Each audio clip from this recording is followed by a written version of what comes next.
کہ یہ باہر جا کر قائد اعظم کی جو وفات ہے اس کے بارے میں بات کریں گی اور پبلک ریئیکشن آ سکتا ہے۔ 1955 میں محترمہ فاطمہ جناح نے ایک کتاب لکھی،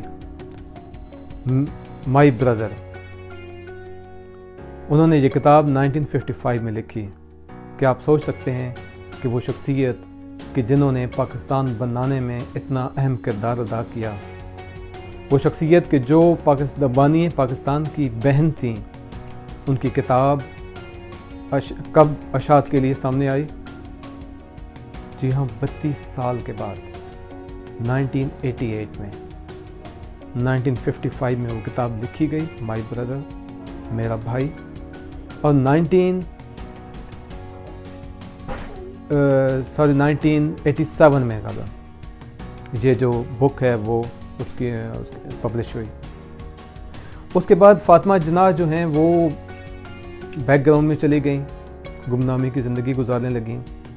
1965 میں جب ایوب خان کی حکومت تھی، جو الیکشن ہوا ایوب خان کا، تو مسلم لیگ کے لوگوں کے پاس کوئی ایسی قادہ و شخصیت نہیں تھی کہ جو ایوب خان کا مقابلہ کر سکتے، تو وہ تمام لوگ محترمہ فاطمہ جناح کے پاس گئے اور یہ ریکویسٹ کیجیے کہ آپ الیکشن لڑیں۔ محترمہ فاطمہ جناح تیار نہیں تھیں، لیکن بہت کوششوں کے بعد وہ تیار ہو گئی۔ تو انہوں نے پبلکلی تمام ملک میں جا کر جلسے کیے اور عوام کا ریئیکشن بھرپور تھا۔ لیکن اب میں یہ بڑے دکھ کے ساتھ یہ کہنا چاہتا ہوں کہ محترمہ فاطمہ جناح کو 1965 میں جو ان کے اپوننٹ تھے ایوب خان، ایک جریدے کو انٹرویو دیتے ہی وہ کہتے ہیں کہ یہ عورت انڈیا اور امریکہ کی ایجنٹ ہے۔ تو میں یہ کہنا چاہتا ہوں کہ جب ہم سیاسی بینیفٹ کے لیے آگے آتے ہیں تو ہم کچھ بھی کرنے کے لیے تیار ہو جاتے ہیں، کسی کو کچھ بھی کہنے کے لیے تیار ہو جاتے ہیں۔ ہم یہ نہیں دیکھتے کہ یہ جو شخصیت ہمارے سامنے ہے یہ کون ہے۔ سیاسی جو ڈفرنس ہے اس کو اپنی جگہ پہ رکھیں، لیکن اخلاقیات کو ہم نے وہیں سے تباہ کرنا شروع کر دیا تھا۔ اور پھر فاطمہ جناح ایک کہا جاتا ہے جو ان کے بہت قریبی لوگ تھے، اس کے بعد وہ جب الیکشن ہار گئیں تو وہ اس کے 1967 میں وہ کہا جاتا ہے کہ وہ قتل ہو گئی، اور انہیں جو ہے لوگوں کے سامنے ان کی باڈی کو نہیں لایا گیا، لوگوں کو نہیں دیکھنے دیا گیا، اور اس زمانے میں بہت سا ریئیکشن بھی ہوا، جلاؤ گھراؤ ہوا، یہ وہ۔ اینی وے ہم نے اپنا دوسرا جو ایک ہمارے ہیرو تھے ان کو ہم نے ضائع کر دیا۔ تاریخ میں تیسرا ہیرو میں سمجھتا ہوں پاکستان، اللہ تعالیٰ نے پاکستان کو مواقع بہت دیے ہیں اور شاید ابھی تک دے رہے ہیں۔ جو تھرڈ ہیرو ہیں میں سمجھتا ہوں کہ وہ محترم ایئر مارشل اسد خان تھے۔ جب 1965 میں ایوب خان کی حکومت اس کے بعد جب چلی گئی بعد میں، تو ایئر مارشل اسد خان صاحب ایک لیڈر کے طور پر سامنے آئے، اور اس وقت ان کے اپوننٹ جو تھے وہ بھٹو تھے۔ تو بھٹو نے مکمل کوشش کی کہ جس طرح بھی ہو ایئر مارشل اسد خان اس قوم کے سامنے نہ آئیں، کیونکہ وہ ایک نڈر اور بے باک قسم کے انسان تھے، اور سب سے اہم بات کہ وہ بہت ایماندار شخصیت تھے۔ تو اس کے بعد جب 1971 میں سقوط ڈھاکہ ہوا اور اس مغربی پاکستان میں بھٹو کی حکومت بن گئی، تو اس کے بعد ایئر مارشل اسد خان نے اپنی جو باقی جو اپوزیشن کی پارٹیز تھیں ان کے ساتھ مل کر یہ کوشش شروع کی کہ یہ جو گورنمنٹ ہے یہ دھاندلی سے بنی ہے، لہٰذا اس کے خلاف ایک تحریک شروع کی جائے۔ تو ساتھ ایک PNA پاکستان نیشنل الائنس بنا تھا۔ تو بھٹو صاحب جو ہیں وہ دو قسم کی ایک سیاست کر رہے تھے۔ نمبر 1، اپنی پارٹی کو مضبوط کرنے کے لیے ملک میں وہ ایک سیاست وہ کر رہے تھے، اور دوسری سیاست ان کی اپوزیشن کی پارٹیوں کے اندر تھی کہ جی میں نے یہ جو اپوزیشن کی پارٹیز ہیں ان کی جو صدارت ہے وہ میں نے ایئر مارشل صاحب کو نہیں لینے دینی۔ اگین اس کی بھی دو ریزن تھی. ایک ریزن اس کی مین یہ تھی کہ جب آپ مذاکرات کے لیے قیادت ٹو قیادت بیٹھتے ہیں تو بھٹو صاحب ایک مینٹلی بہت ہی ذہین فتین آدمی تھے. تو ان کے سامنے جو شخص بیٹھا ہوگا وہ ان کے لیول کا نہیں ہونا چاہیے کہ جس کو آپ مذاکرات میں پھر اپنی مرضی کی باتیں منوا سکیں.